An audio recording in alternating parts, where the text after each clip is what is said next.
नमस्कार शिक्षक बंधुओं, मैं हूं सरकारी गुरुजी और आप देख रहे हैं एसके सरकारी गुरुजी चैनल। आज के वीडियो में बहुत बड़ा अपडेट लेके आए हैं हम जाति जनगणना के इस सीरीज के अंतर्गत। जैसा कि आप जानते हैं कि हमारे चैनल एसके सरकारी गुरुजी पर जाति जनगणना का एक सीरीज चल रहा है, जिसमें हम जो 17 कॉलम का फॉर्मेट जिसपे हम सभी प्रगणक बंधुओं को काम करना है, उसके हर एक कॉलम को सेपरेट वीडियो में डिफाइन कर रहे हैं, यानी अलग अलग वीडियो बनाकर उसको डिफाइन कर रहे हैं कि किस कॉलम में आपको क्या परेशानी आ सकती है, क्या स्पेशल केस आएगा तो उसे कैसे हैंडल करना है, वहाँ पे क्या ऑप्शन डालना है और क्या आपको खास ध्यान रखना है।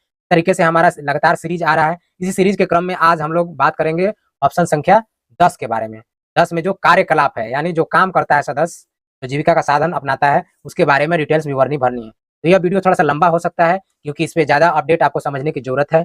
और इससे पहले 1 से 9 तक कॉलम का सारा वीडियो हमारे चैनल पे पड़ा हुआ है। यहाँ जाके आप प्लेलिस्ट में जाएंगे और वहाँ जाति जनगणना फेज 2 2023 के नाम से प्लेलिस्ट बना हुआ है, वहाँ जाएंगे तो आपको सीरियल से सारा वीडियो 1 से 9 तक का मिल जाएगा। चलिए वीडियो देखना शुरू करते हैं। उससे पहले आपसे रिक्वेस्ट करते हैं कि अगर आप चैनल पे पहली बार आए हैं तो हमारे चैनल इसके सरकारी गुरुजी को सब्सक्राइब कर लें और बेल आइकन को ऑल पे प्रेस करें। चलिए देखते हैं अपडेट। यहाँ आप स्क्रीन पे देख रहे हैं कार्यकलाप 10 में आपको कार्यकलाप डालना है। इस प्रश्न के अधीन प्रत्येक व्यक्ति के कार्यकलाप की जानकारी अंकित की जानी है। हेतु प्रपत्र एवं कोड डायरेक्टरी में कुल 15 विकल्प हैं और उनके कोड दिए गए हैं। विभिन्न कार्यकलापों के संबंध में संक्षिप्त विश्लेषण नीचे दिया जा रहा है, जो मात्र गणना कार्य के लिए है। प्रगणकों पर्यवेक्षक को समझने के उद्देश्य से है। इसका उपयोग किसी भी अन्य कार्य में अर्थ निकालने के लिए परिभाषित नहीं, यानी सिर्फ गणना के लिए आपको ये जो है आपको डिफाइन किया गया है। सरकारी नौकरी से क्या अभिप्राय है कि व्यक्ति जो है केंद्र सरकार या राज्य सरकार या केंद्र सरकार के किसी भी प्राधिकृत आयोग संस्था आदि में भारत की संचित निधि या राज्य की संचित निधि से पूर्णतः या अंशतः वित्तीय संपोषित हो, नियमित हो, नियोजित हो, संविदा हो, किसी भी तरह का कार्य हो, तो वो जो है सरकारी नौकरी में आएगा।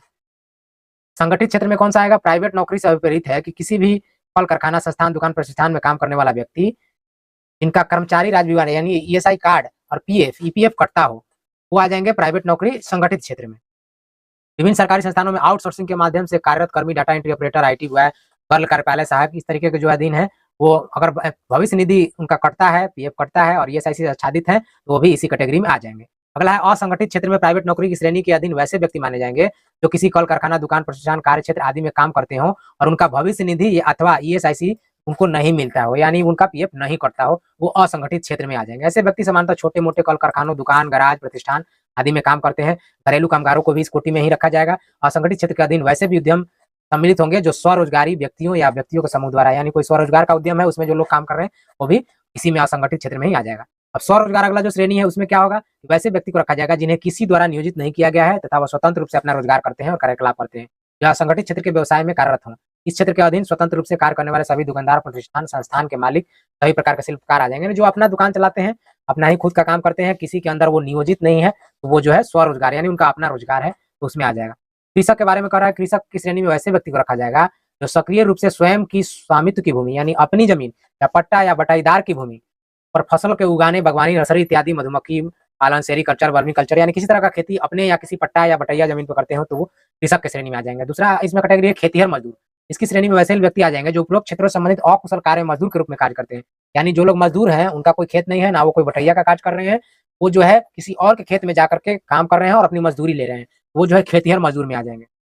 निर्माण मजदूर की श्रेणी में वैसे व्यक्ति को रखा जाएगा जो निर्माण के क्षेत्र में कुशल हो, चाहे अर्ध कुशल हो या अकुशल हो, कोई भी हो, शारीरिक श्रम करते हैं, पर्यवेक्षण का काम करते हैं, तकनीकी करते हैं, लिपिकीय कार्य करते हैं, कैसा भी वेतन मिलता हो, उन्हें जो है निर्माण श्रमिक में रखा जाएगा। निर्माण श्रमिक में कैटेगरी क्या? भवन निर्माण में, सड़क निर्माण में जो मजदूर काम कर रहे हैं, राजमिस्त्री हो गए, राजमिस्त्री के हेल्पर हो गए, भवन कार्य करने वाले, बढ़ई, लोहार, पेंटर, इलेक्ट्रीशियन, सेंटरिंग, लोहा बांधने वाले, जो भी मजदूर हो गए आपके निर्माण में, बिल्डिंग, गेट सब लगाने वाले, कंक्रीट मिक्सर चलाने वाले, मशीन चलाने वाले, रोलर चालक, सड़क पुलिया, सब जो है निर्माण श्रमिक में आ जाएंगे। सभी प्रकार के निर्माण में लगे हुए चौकीदार वो भी निर्माण श्रमिक। भवन निर्माण, जल प्रबंधन का जो काम कर रहे हैं, फिटर है, प्लम्बर है, वो सब निर्माण में। ईंट का निर्माण करने वाले, पत्थर तोड़ने वाले भी निर्माण श्रमिक हो जाएंगे। रेलवे स्टेशन, टेलीफोन, हवाई अड्डा आदि पर निर्माण कार्य में लगे हुए अकुशल अस्थायी कामगार वो भी निर्माण माने जाएंगे।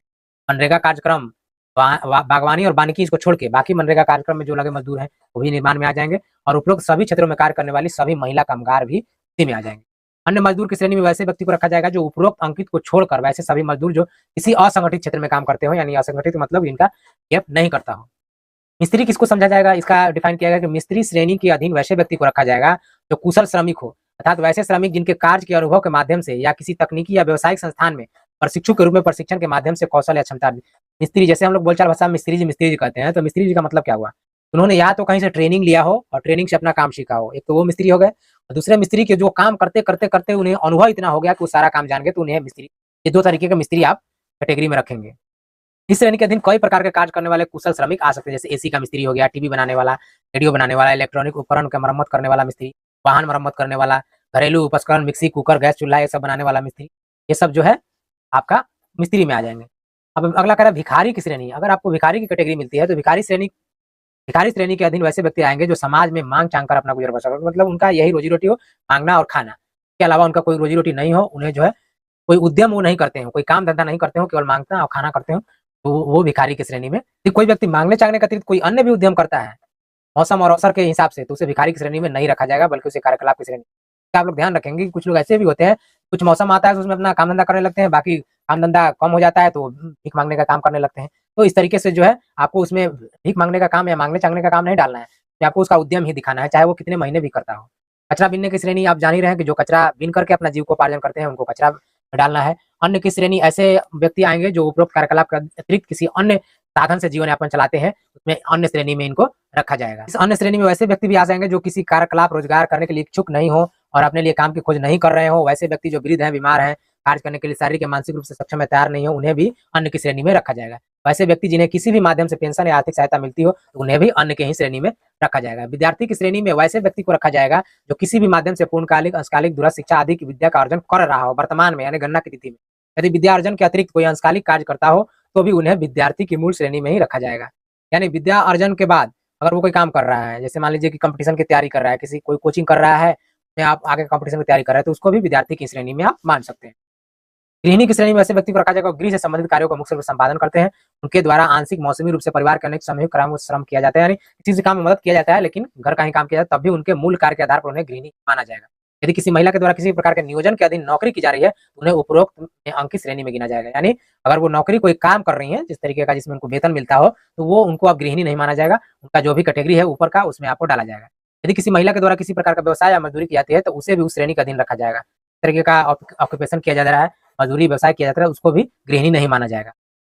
कुछ नहीं की श्रेणी में वैसे व्यक्ति को रखा जाएगा जो शारीरिक, मानसिक, तकनीक, कौशल एवं आयु के दृष्टिकोण से योग्य एवं सक्षम हो और काम की तलाश में लगातार लगा हुआ हो। कुछ नहीं माने जो कोई काम नहीं कर रहा है, उसकी श्रेणी में कौन सा रखना है कि जो शारीरिक दृष्टि से, मानसिक दृष्टि, तकनीकी सब दृष्टि से वो योग्य है, सक्षम है, काम कर सकता है, लेकिन काम की तलाश में लगा हुआ है, फिर भी पिछले 4 सप्ताह में किसी भी दिन या किसी भी समय के लिए पूर्ण आंशिक रूप से कार्य नहीं मिला हो। यानी 1 महीने लगभग आपको मान के चलना है कि पिछले 1 महीने से वो काम नहीं किया हो, तभी आपको इस कैटेगरी में रखना है। इस श्रेणी में किसी व्यक्ति को रखने के पूर्व प्रगणक एवं पर्यवेक्षक द्वारा उपरोक्त सभी बिंदुओं पर तथ्यपरक जानकारी ली जाएगी। यानी सभी बिंदुओं पे आपको चेक कर लें कि वो व्यक्ति किसी बिंदु में आ तो नहीं रहा है, तभी इस बिंदु में आप डालेंगे। साथियों, ये था आज का हमारा अपडेट कार्यकलाप के ऊपर। ये अपडेट आपको कैसा लगा? अच्छा लगा हो तो लाइक कर दें और ऐसे ही कंटेंट पाते रहने के लिए हमारे चैनल इसके सरकारी गुरुजी को सब्सक्राइब कर लें और बेल आइकन को ऑल पे दबा लें।